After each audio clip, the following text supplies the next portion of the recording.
नमस्कार जय संगवारी हो।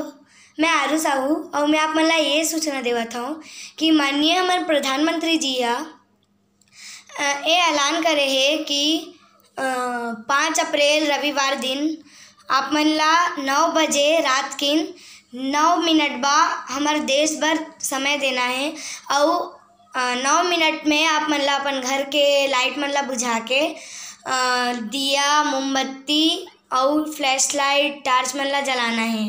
और एकरे सेती मैं आप मन ला एक गाना घलो सुनात हूँ। ओ घर घर दिया मैया घर घर बाती वो घर घर कलश हायो माँ ओ मैया घर घर कलश आयो माँ। और रविवार 5 अप्रैल रात के 9 बजे 9 मिनट बर आप मन ला दियला जलाना है मैया ओ दिया ओ मोमबत्ती वो। धन्यवाद। से पूछे अरे राम जी से पूछे जनकपुर के नारी बता द बाबुआ। अरे राम जी से पूछे जनकपुर के नारी बता द बाबुआ।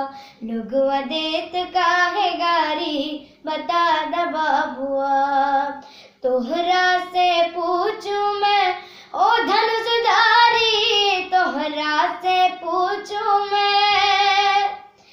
अरे तोहरा से पूछूं मैं ओ धनुषधारी तोहरा से पूछूं मैं ओ धनुषधारी।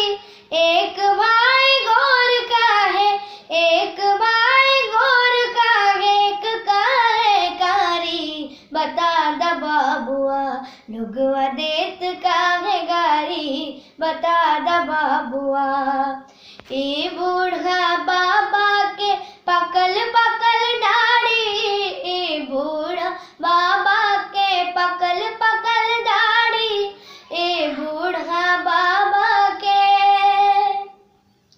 अरे देखब माँ पातर देखब माँ पातर खाए भर थारी बता द बाबुआ। लोगवा देत काहे गारी बता द बाबुआ।